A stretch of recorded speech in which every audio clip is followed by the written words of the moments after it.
Hi, Jen here from Jen Michelle Coaching, and today I want to talk about an anxious woman's guide to love. If you're new to my channel, I would love to invite you to subscribe. I release a video every Sunday of each week.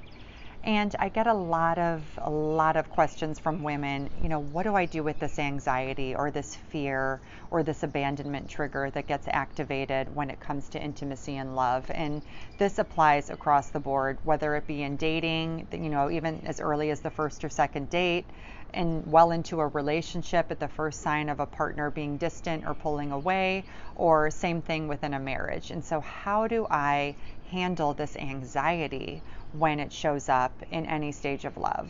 And the first thing I want to talk about is really recognizing it. There's so much power in recognizing it versus not seeing it and just like reacting to it blindly and then off to the races you go. So, we really have to be able to recognize it for what it is and get enough into our body to start questioning, okay, is what I'm about to do going to cost me intimacy or increase intimacy? Is what I'm about to do going to repel or represent who I really am underneath the fear?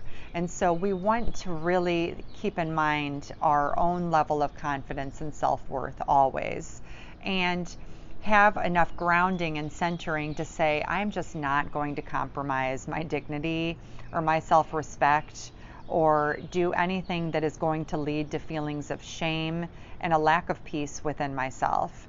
And that can be a difficult thing to do because it requires us to be still in moments when we're activated, which is likely the opposite of what we've been doing for the most of our life, right? So instead of activating and following the sort of spiral that you're used to going down, you want to really just sit with it and say, is this something he needs to fix, or is this something I need to fix? Do I need to just ride this wave and channel this energy into something else, recognizing that all emotions are fluid, they all pass, both the good and the bad, and really thinking about how comfortable you are with discomfort, meaning what level are you in terms of being able to tolerate difficult emotions? And if you find that you're at a 2 in relationships, how can you increase that so you start to grow in your ability to manage difficult feelings without them taking over and really representing you in a way that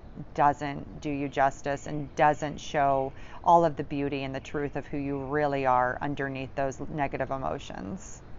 Number 2, do the work to see what your fearful actions are based off of and if it's applicable. And this looks like, am I telling stories? Am I making up a bunch of stories? And then the emotions follow, and then that leads to action. So you could have made up a whole big story based off one comment and gone down the rabbit hole just to realize that you actually don't have any evidence to support any of that thought form. And so instead, you want to get better and better at calling yourself out and saying, I literally just made that up. I have no evidence to support anything that I just thought up. And as a result, I feel really reactive and I want to do something with it. But my own thoughts created all of these sensations within my body. And so as we get better and better at recognizing the mind-body connection and how we can send ourselves up and we can send ourselves down, all by the thoughts and the consciousness around choosing a better one or choosing to feed the fear. And this creates that sort of self-sabotaging, scenario when it comes to love, because we're doing something to protect ourselves, but it's not rooted in truth necessarily. And so as we get stronger at identifying when something is rooted in a truth and when it's rooted in old habits, we have a tremendous ability to really start creating powerful shifts in the outcome. And he'll feel that deeper sense of trust, because men, if they feel that we don't trust them, there's not as much incentive to be trustworthy, right? That looks like, well, she already doesn't trust me. But if he knows that we trust him, he tends to hold it more sacred. Oh, she really trusts me. I wouldn't want to do anything to jeopardize that. And it becomes, again, rooted in what we're choosing to focus on. High vibe, low vibe, abundance, lack, really shifting to align with the better part and the empowered parts of who you are. Number 3, and this kind of piggybacks on the first two, but choose differently to stop giving your triggers so much power. And this means stop running from the big scary monster. And what happens when we stop running from the big scary monster is the monster begins to shrink. And then you realize that the monster is actually quite small. But if we continue to react and run from it, it becomes this big scary thing that we have to avoid or fight, or we go into complete survival mode. Whereas instead, if we just own it by really recognizing our anxious triggers and developing some ways to self-soothe, whether that be through movement, whether that be through, painting, journaling, different meditations, different relaxations, and really, getting through our own triggers and then communicating. The feminine energy is about really recognizing that you always get to share what you need to share.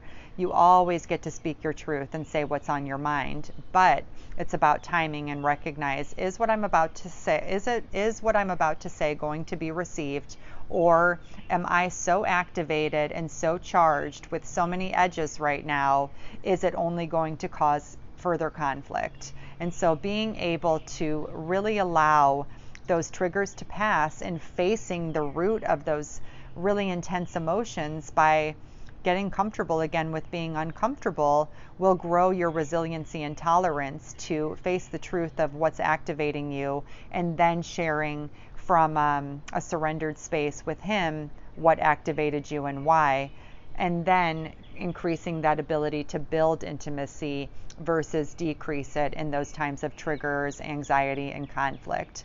If you can practice these 3 things, this will help your anxiety tremendously from taking over and really being guided by something much more innate, much more natural and true to who you are as a woman.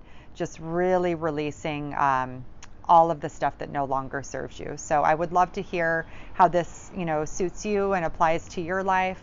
Please leave me a comment below. I always love to hear from you. And please check out my site at jenmichellecoaching.com for my different programs and offerings.